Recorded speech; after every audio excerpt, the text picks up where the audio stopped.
Boa noite a todos. Estamos todos nós reunidos em nome do nosso Senhor Jesus para estudarmos a obra Libertação.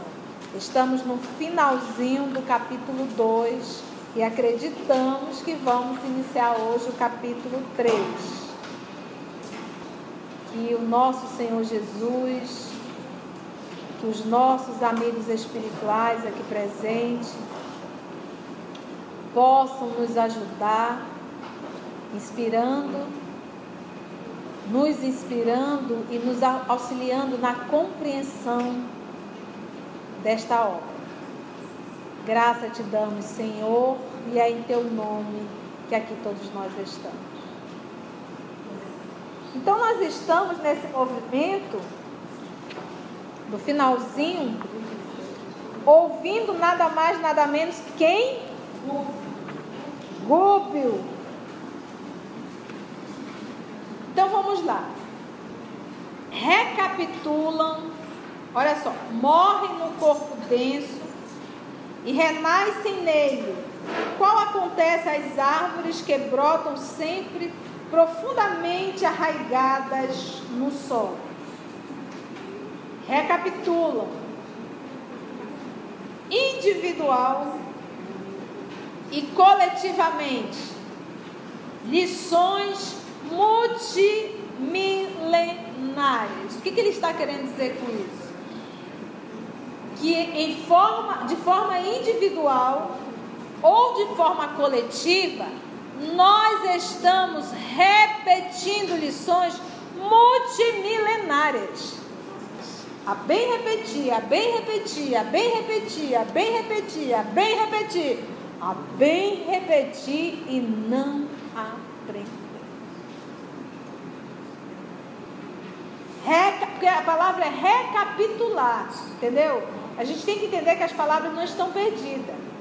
Recapitular é o que aconteceu? Tu esqueceu. Tu esqueceu. Somos nós, gente. É por isso que os Espíritos falam com a gente assim: olha, urge. Já estamos atrasados. Olha, vocês são espíritos muito rebeldes. Rebeldia é muito grande. Vocês não se submetem. Nós não nos submetemos a fazer a vontade de Deus. E aí a gente acaba repetindo. Ele usa o termo recapitulam, recapitulam, recapitulam. Recapitulam, individual e até o coletivo. O coletivo também erra. O grupo como um todo. A nação como um todo. Sem atinarem, individual e coletivamente, lições multimilenares. Sem atinarem, sem prestar atenção. Vale ressaltar que um pouquinho atrás ele disse assim, ó, existem milhões de almas humanas, milhões, que se não afastaram ainda da crosta terrestre. Não consegue ir para colônias mais distantes. Na crosta terrestre, desencarna, fica na crosta, encarna. Desencarna, fica na crosta, encarna. Não sai disso. Milhões de pessoas. Há mais de 10.000 anos. Gente, é muito tempo. Individual e coletivamente, lições multimilenárias, sem atinarem com os dons celestiais de que são herdeiras. Sem atinarem dos dons celestiais, porque nós somos realmente, acreditem, filhos de Deus. Nós temos uma herança divina. Nós realmente fomos criados só para fazer o bem. Só para fazer o bem. Só para ser bom, fazer bem mesmo, sabe? Para ser do bem, para ser legal, para ser leve. Nós fomos criados para isso. Nós temos isso na nossa essência. Por que a gente sofre muito? E a gente sofre porque nós acabamos assim, a gente se distancia muito da nossa essência. Logo, a gente sofre. Além de sofrer, a gente se deforma. Basta a gente olhar, quando a gente estivesse assim no nosso pico de raiva, eu já fiz isso, eu me assustei. Meu pico de raiva, corre e olha os teus traços no espelho. Aquele momento que tu arregar o olhão, que o seu nariz fez assim, né? Que a gente fica com o cão no colo, né? Que você fica ali com os olhos vermelhos. Se a gente pudesse naquele momento congelar aquela raiva toda e olhar no espelho, a primeiro susto nós iríamos tomar. Então isso reflete, deforma o perispírito. Porque a nossa essência, ela é divina. Então olha só. Sem atinarem com os dons celestiais de que são herdeiras, afastadas deliberadamente. Ninguém te mandou te afastar.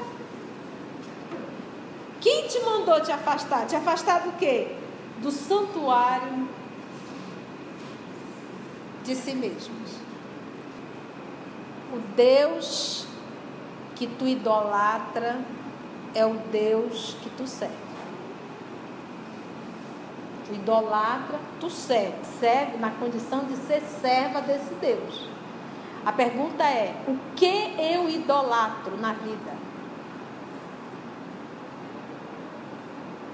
Porque não é Deus que nós idolatramos. O nosso Deus, Deus de Davi, o Deus de Moisés, o Deus de Abraão, o Deus de Jacó, o Deus que o nosso Senhor Jesus nos ensinou a chamar de Pai.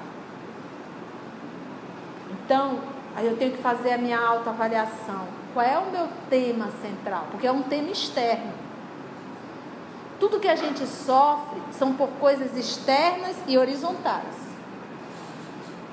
E nesse nosso movimento, nós nos afastamos do nosso santuário íntimo. O santuário é um lugar de sossego, paz, segurança e riqueza. Riqueza espiritual. Então eu me distanciei disso. Por quê? Porque eu passei a idolatrar outras coisas. Então, afastadas deliberadamente do santuário de si mesmas, no terreno movediço da egolatria. Então, no terreno movediço, o que é um terreno movediço? O que ele faz? Ele te engole e ele te mata. Tu desaparece. Terreno movediço da egolatria. Idolatria do ego. Eu me idolatro. Só eu sei fazer. Se não for eu, não é ninguém. As coisas têm que ser boas para mim. E assim a gente vai. Egolatria. Idolatria do ego. O que é o ego? É o eu do momento. Quem é o eu do momento? Essa nossa personalidade transitória que falamos a semana passada. A Conceição vai morrer. Conceição Freitas morreu, acabou. Ela não pode, Conceição Freitas, ela não pode mais voltar. Porque ela era temporária. Era a personalidade. Ela, essa personalidade, vive, daí Paulo dizer, o homem vive uma vez só. A personalidade, o ser hominal, uma vez só. Porque eu vou retornar, mas em um novo corpo e construindo uma nova personalidade. Mas a Conceição não volta mais. Então é transitório. Então eu acabo idolatrando esse ser transitório, essa coisinha lindinha aqui, que de lindinha não tem nada, cheio de feridas, cheio de enfermidades que precisa ser tratada. Mas eu começar a me idolatrar, acreditando que eu sou uma pessoa maravilhosa, acreditando que se não for eu não vai ser ninguém, Isso é a idolatria do ego. Se eu não vier para cá, não tenhamos dúvida, vai aparecer um bem melhor. Porque nós não somos insubstituíveis. Continua aí. De egolatria inconsequente. Inconsequente por quê? Eu não tenho noção das consequências de uma egolatria. O estrago que isso faz na vida do espírito. Agitando-se de quando em quando em guerras arrasadoras que atingem os dois planos, físico e espiritual, no impulso mal dirigido da libertação por meio de crises inomináveis de fúria e sofrimento.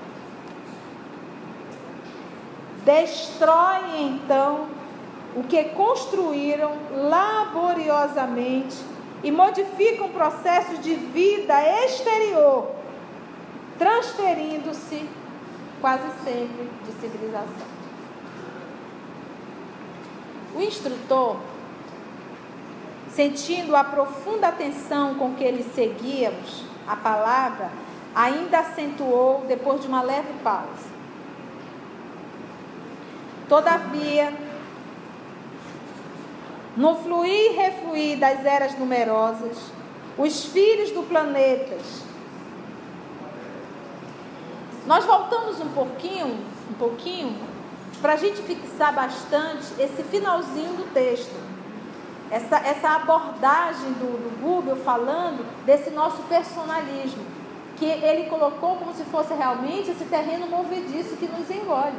E que nos leva porque o que nos mata, o que nos faz perder a nossa encarnação, se não essa egolatria, esse personalismo? Lembra sempre do nosso Senhor Jesus, isso é uma lição para mim, quando, acho que foi Filipe, se aproximou dele, Tiago, eu não lembro, disse: Senhor, estão falando mal de ti, estão dizendo que o Senhor é um explorador das viúvas, e foi falando. Eu fiquei pensando, mas se falaram mal de Jesus, uai. E ele disse assim, Tiago, acho que foi Tiago ou Filipe, não será um ato de vaidade querer que todos falem bem da gente? Então a gente vê um ato de desprendimento total do personalismo.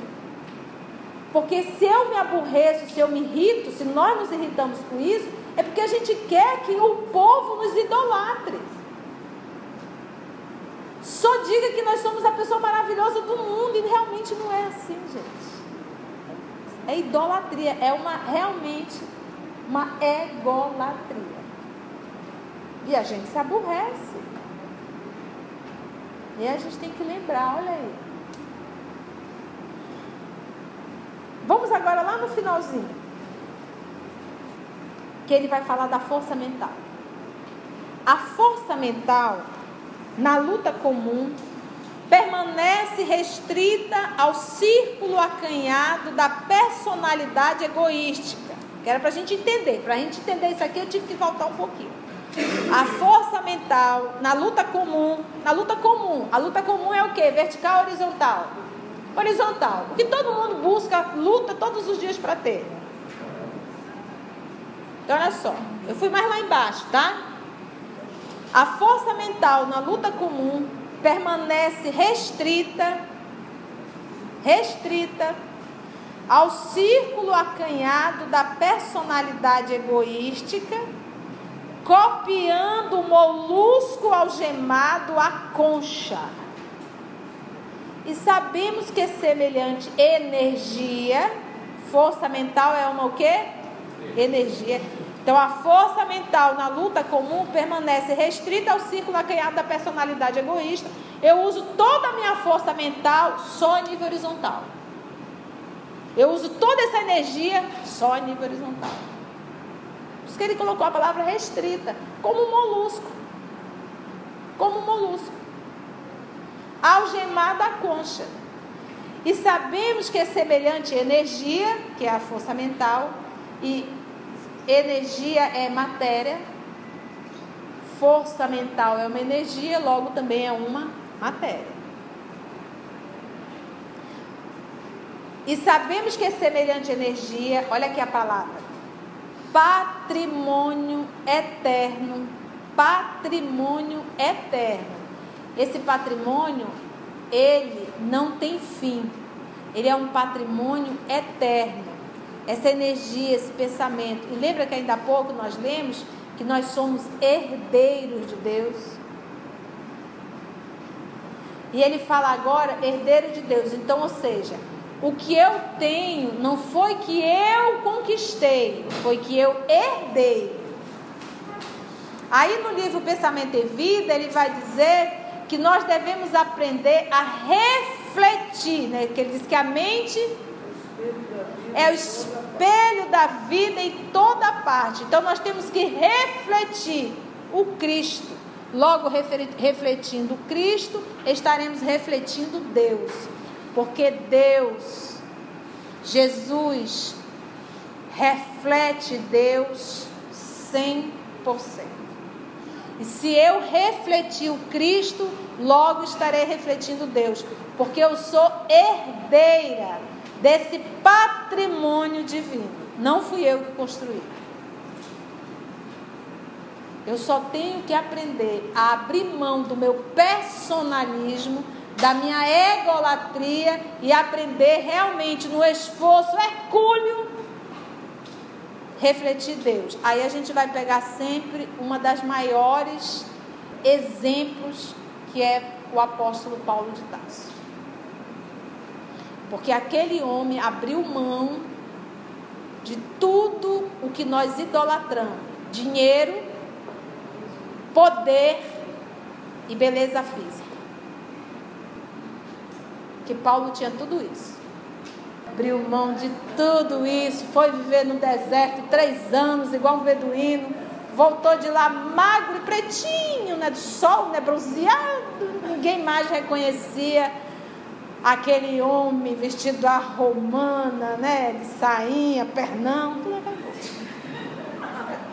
Deixou de ser sarado, né? Esse homem conseguiu realmente fazer esse movimento, que são coisas que nós idolatramos. Basta a gente enfermar um pouquinho, já começa a perder as coisas, a gente já entra em depressão. Continua. Então, patrimônio eterno com que nos sublimamos ou viciamos, emite raios criadores. Olha lá, pensamento. Patrimônio eterno com que nos sublimamos ou nos viciamos.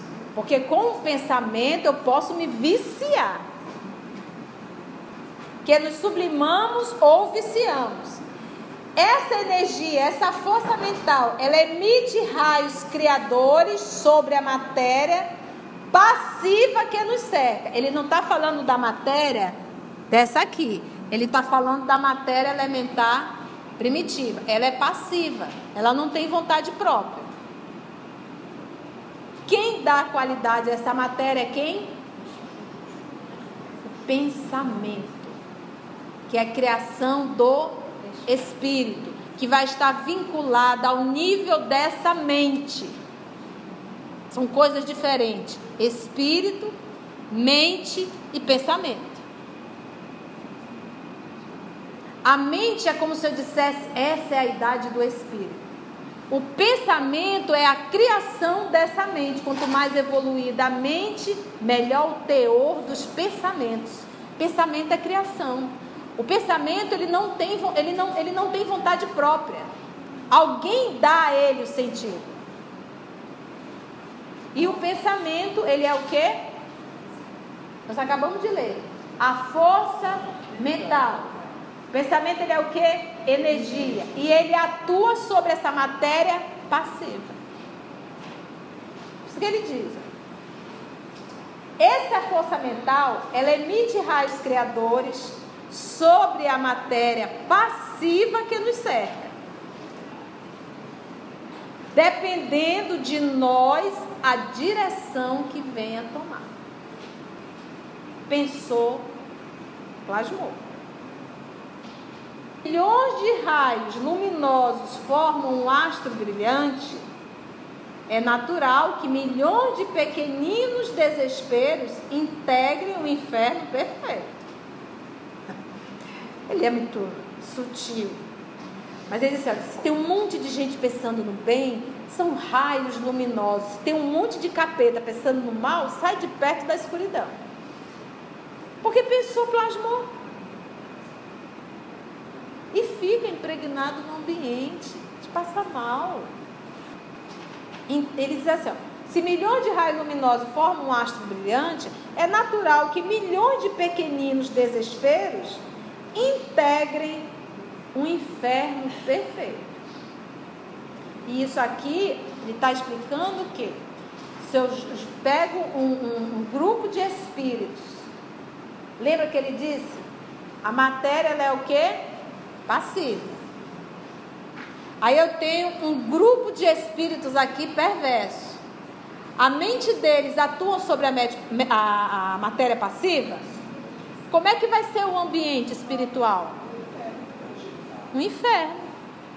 Escuro, viscoso, sombrio, mal cheiroso. Porque o que acontece? Tudo que é de ordem divina é belo, é suave, é leve. E eu, como herdeiro de Deus, me afastei indevidamente. Então já não há luz, já não há leveza, já não há alegria. Acabou. Se houve uma gargalhada, é de deboche, não de alegria. Porque se afastaram. Integram o inferno perfeito. Aí ele usa a palavra de novo, olha. Herdeiros do poder criador. Ele colocou herdeiros com um H maiúsculo e poder com um P maiúsculo. Ele está falando de quem aí? De Deus. Herdeiros, nós somos herdeiros do poder criador. Geraremos forças afins conosco. Porque Deus não cria? Cria. Eu não sou filha dele? Herdeira dele? Então eu também tenho uma força criadora. Esse herdeiro, eu herdei de Deus esse poder, essa força de criar. Só que infelizmente eu não sei usar isso ao meu favor. E eu só consigo usar, essa orientação não é minha, veio lá de cima agora. Eu só consigo usar essa força a meu favor quando eu a uso em favor do outro. Porque usá-la sempre a meu favor, isso é egoísmo.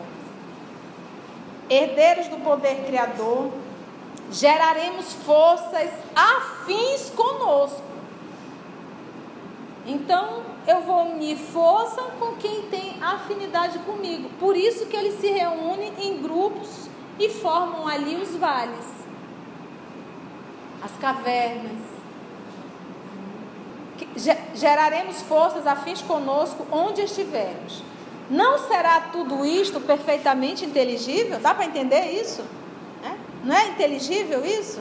Ele pergunta, porque ele está explicando aqui para os meninos, né?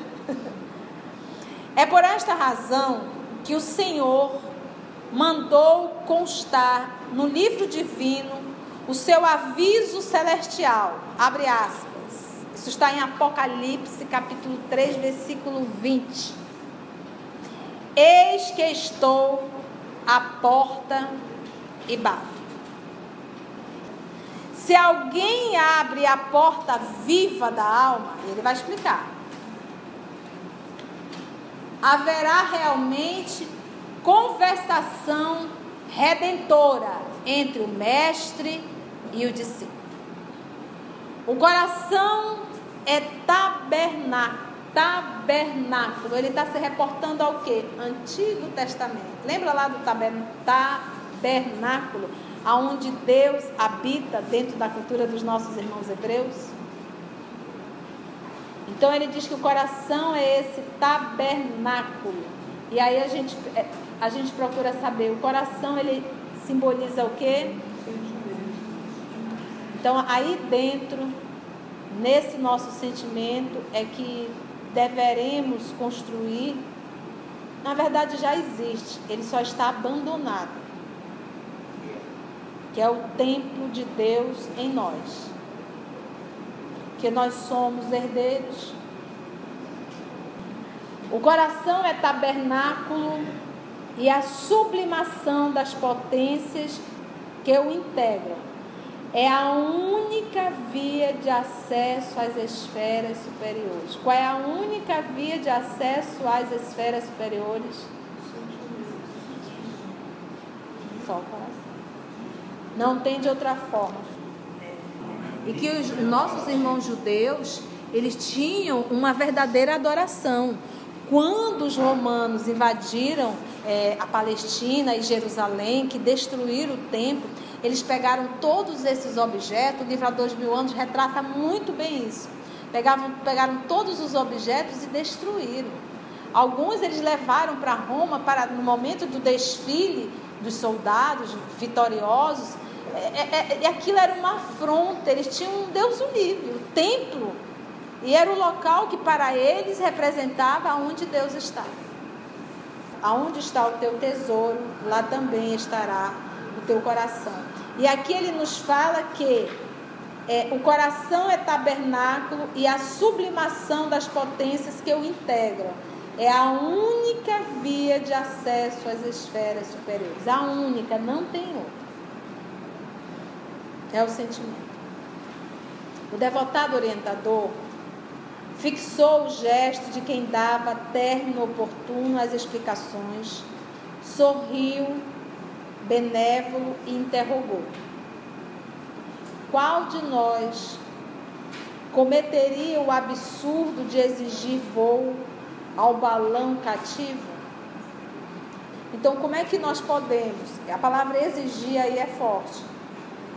Se eu vejo uma criatura aprisionada, cativo, preso, amarrado, como eu posso te dizer, levanta voo? Não dá. Eu não tenho como exigir isso. Está preso. E essa prisão, a única pessoa que pode se libertar é a própria pessoa. Então, aqui, olha, todos nós ouvimos muitos chamados toda semana. Todos nós vamos desencarnar. E nós vamos observar que muitos de nós estarão em condições maravilhosas. E muitos de nós, apesar de termos ouvido as mesmas lições, estaremos em ambientes bem difíceis. E a gente vai se ver, vai dizer: o que aconteceu? Por que nós estávamos lá ouvindo? Por que todos nós não estamos no mesmo espaço, no mesmo ambiente, comungando das mesmas ideias? Porque éramos balão cativo, preso. Não dá para levantar, a não ser que a gente se liberte dessa prisão. E será vergonhoso para a gente, porque aqui a gente se esconde, no mundo espiritual não. Todos nós conheceremos as histórias uns dos outros, nada se apaga. Me recordo do André Luiz, no nosso lar. Uma jovem foi trabalhar na casa dele, 15, 16 anos, que era muito comum pegar de menor para trabalhar na casa e quase como escravo. Passava uma vida inteira, não estudava, não fazia nada.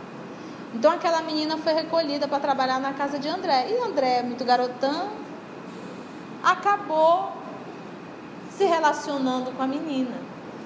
Os pais perceberam. Quem é que põe para fora, a menina ou o filho? E aí ela acabou se prostituindo, adquiriu a sífilis, veio a desencarnar e ainda ficou cega. 15 anos, 16 anos. Quando ele desencarnou, que ele foi para o hospital, acho que vocês lembram disso, né? Ele foi visitar uma pessoa, ele já como enfermeiro ali tentando ajudar, ele reconheceu aquela voz. E quando ele olhou mais profundamente, era ela, aquela menina lá de trás. E ele ali, frente a frente com o que tinha feito. Que vergonha. Foi Narcisa que segurou ele. E é assim que a misericórdia divina, ela faz com que a gente vá nos encontrando frente a frente com aquelas pessoas que nós maltratamos. Frente a frente. Mas é uma menina de 15 anos, e daí? Vai responder. Então, que vergonha para ele. Ele ficou muito envergonhado. Muito envergonhado. Muito. Então, ele diz: qual de nós cometeria o absurdo de exigir voo ao balão cativo? A mente humana, olha o que ele coloca, a mente humana enraizada nos interesses mais fortes da terra, horizontal, tá? Não detém outro símbolo. Qual o símbolo? Do balão cativo. Agora, é tão interessante porque o natural do balão é ele voar. Ele é balão. O balão não foi feito para estar preso na terra. Ele não foi feito para ficar na terra. A função do balão é levantar voo. Ele foi criado para isso. A natureza dele é essa. Mas ele está o quê? Cativo, preso. É um símbolo muito bem. Por isso que ele diz aqui, ele explica o que é. Ele diz assim, olha, a mente humana, mente, que não é pensamento. Pensamento é um atributo. Lembra disso? A mente humana enraizada nos interesses mais fortes da terra não detém outro símbolo. Qual outro símbolo? O símbolo realmente vai ser o balão cativo. André Luiz finaliza dizendo assim: calamo-nos, atendidos em nossa fome de esclarecimentos, colhéramos ali, na conversação de alguns minutos, precioso material de observação para longo tempo. Prosseguíamos agora em silêncio, estáticos ante a beleza imponente da noite, maravilhosamente constelada, cheia de estrelas. Vento brando sussurrava, cânticos sem palavras na folhagem leve, e grupos de amigos que nos defrontavam de instante a instante, mostravam no olhar a mesma doce felicidade que transbordava do arvoredo florido. Olha que coisa gostosa, o olhar acolhedor, né? De instante a instante, mostravam no olhar a mesma doce felicidade. E assim, banhados em comoções inesquecíveis, buscamos o santuário em que receberíamos instruções para serviço próximo, inundado de confiança e alegria, na posição de trabalhadores jubilosos que caminhassem contentes para a luta, como se avançassem felizes para uma festa de luz. Essa fala toda já é preparando André Luiz e os demais colegas para os vales que eles irão entrar, e para que deixar bem claro, uma vez identificado um balão cativo, não exigir hipótese alguma que esse balão levante voo. Ficou bem claro o que é pensamento, mente, a energia. Quanto mais pensa assim, mente, a mente de um homem das cavernas, Neandertal, tem a mesma mente que um homem do século XXI? Não, então a gente vê que esse processo da mente é um processo que está evoluindo, que está desenvolvendo. Podemos entrar então no próximo capítulo? Entendimento.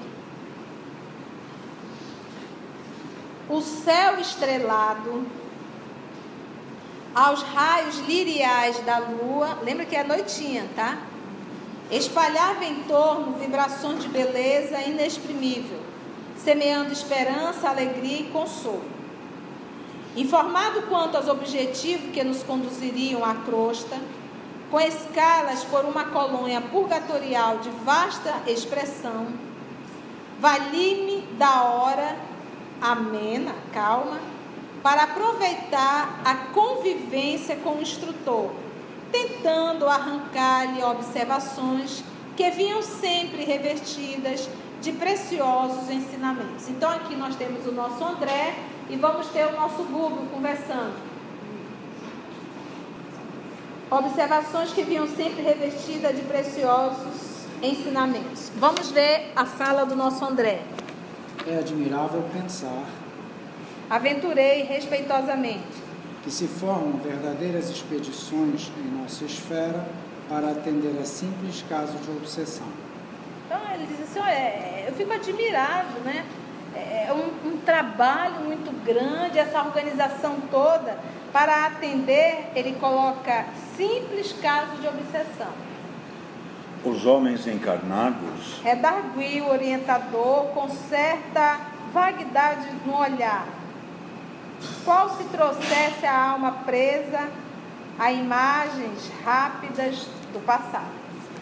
não suspeitam a extensão dos cuidados que despertam em nossos círculos de ação. Somos todos, eles e nós, corações imantados uns aos outros, na forja de benditas experiências. Essa forja aí, ele coloca na oficina de benditas experiências. Corações imantados uns aos outros na oficina de benditas experiências. Oficina vai quem, o que, por quê? Consertar, né? Ajustar. No romance evolutivo e redentor da humanidade, cada espírito possui capítulo especial. Ternos e ríspidos laços de amor e ódio, simpatia e repulsão acorrentam-nos reciprocamente. As almas corporificadas na crosta guardam-se em passageiro sono, com esquecimento temporário quanto às atividades pregressas. Banham-se no estige dos antigos, cujas águas lhes facultam, durante certo tempo, valiosa segurança para retorno a oportunidades de elevação. Todavia, enquanto se mergulham em ouvido benéfico, demoramo-nos, por nossa vez, em abençoada vigília. Os perigos que nos ameaçam os entes amados de agora ou de épocas que o tempo consumiu desde muito, não nos deixam impassíveis. Os homens não se acham sozinhos na estreita senda de provas salutares em que se confinam. A responsabilidade pelo aperfeiçoamento do mundo compete-nos a todos. Vamos só na fala do nosso irmão Google. Ele vai falar para nós, encarnados, tá? Os homens encarnados não suspeitam a extensão dos cuidados que despertam em nosso círculo de ação. A gente não suspeita mesmo. Somos todos eles e nós, mundo espiritual e mundo físico, corações imantados uns aos outros, imantados, ligados uns aos outros, na oficina de benditas experiências. No romance, né, na história, no romance evolutivo e redentor da humanidade, cada espírito possui capítulo especial. Cada um de nós tem aquele... Não tem quando você está lendo um livro, aí você diz, nossa, isso aqui é um capítulo especial. Tudo aconteceu nesse momento. Cada um de nós temos no momento da nossa história um capítulo especial. É aquele momento do ápice da tua encarnação. Ternos e ríspidos laços de amor e ódio. Que nesse grupo familiar, nesse laço familiar, eu posso ter um relacionamento, um grupo de espíritos encarnados muito terno, onde há uma ternura muito grande uns pelos outros, como eu poderei também reencarnar em um grupo que somos muito ríspidos, muito duros uns com os outros. Isso quer dizer o quê? Duas coisas. Primeiro, pode ser realmente espíritos vinculados de um passado que me fez o mal e que hoje eu vomito o mal que me fizeram, porque eu não perdoei. Ou, de duas uma, né? Ou eu realmente sou uma pessoa muito difícil e qualquer pessoa que eu vá conviver vai ser um inferno. Porque se eu colocar um Chico Xavier, uma Irmã Dulce, uma Madre Teresa, uma Mahatma Gandhi e o maior de todos, para conviver com qualquer grupo, por mais duro que seja, ele vai conseguir se relacionar com todo mundo em perfeito estado. Por quê? Porque o amor está nele, ele reflete Deus. Entenderam isso? Então, o fato de eu não me dar bem com os meus familiares, isso nem sempre quer dizer que são requisitos do passado, histórias do passado, ou que essa pessoa me fez muito mal. Na verdade, sou eu realmente que tenho muita dificuldade de relacionamento. E eu ainda tenho que pensar, quando é que a gente começa a perceber isso? Como diz a sogra da minha irmã Socorro, quer conhecer alguém, vai comer 1 quilo de sal junto. Então, se todas as pessoas que moram com você, se eu for conviver, eu não consigo me relacionar com ninguém, o problema está onde? Em mim. Está em mim. Ou então eu vou dizer, poxa Jesus, tu mandou todos os capetas do mundo para viver dentro da terra? Dentro da minha terrinha, dentro do meu mundinho? Não é porque ele sabe que a gente não tem condições. Então a gente não consegue se relacionar com ninguém. O problema está em mim. Eu preciso me auto-evangelizar o mais rápido possível, senão eu vou pro vácuo.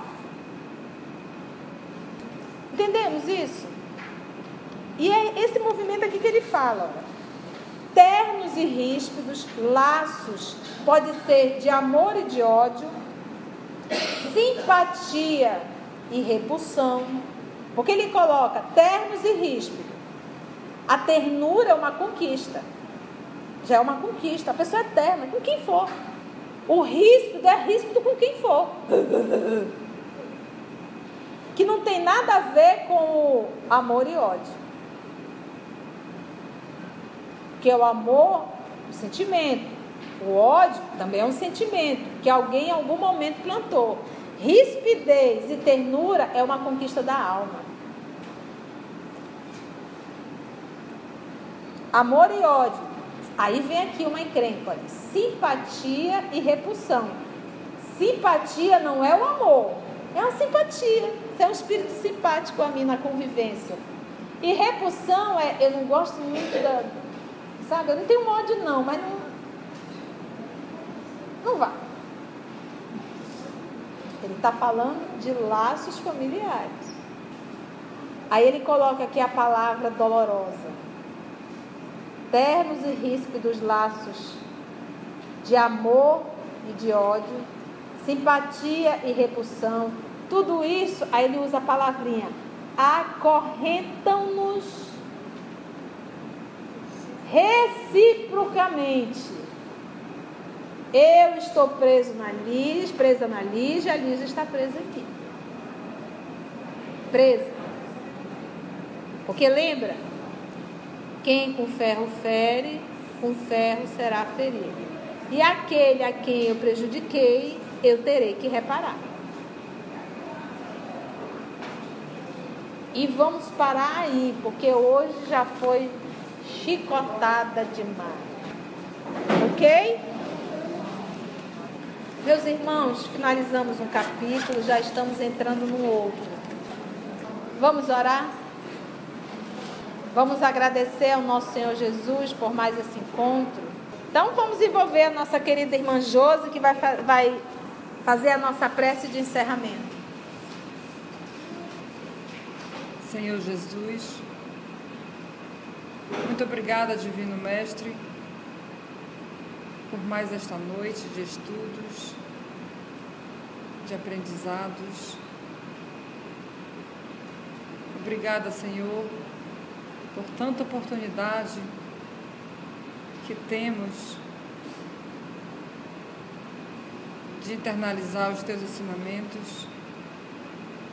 Nos ajude, Senhor, a não perdermos.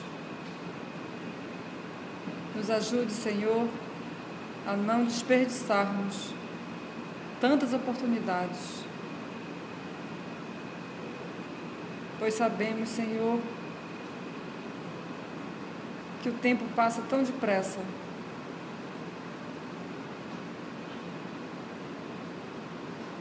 E nós desperdiçamos ainda, Senhor. Muito obrigada, Senhor, por essa casa que nos acolhe. Muito obrigada, Senhor, pela nossa irmã Conceição, que tanto tempo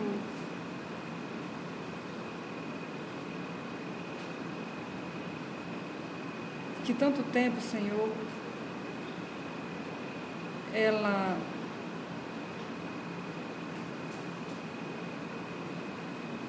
usa do seu dia a dia, da sua vida, para buscar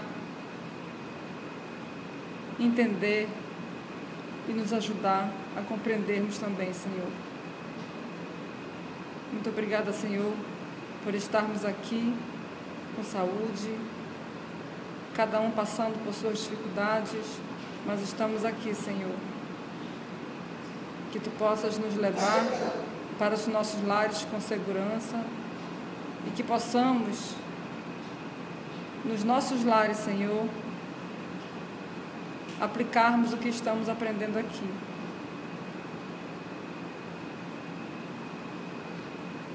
Obrigada, Senhor, e que Tu possa nos acompanhar e nos trazer na próxima semana. Que assim seja, Senhor.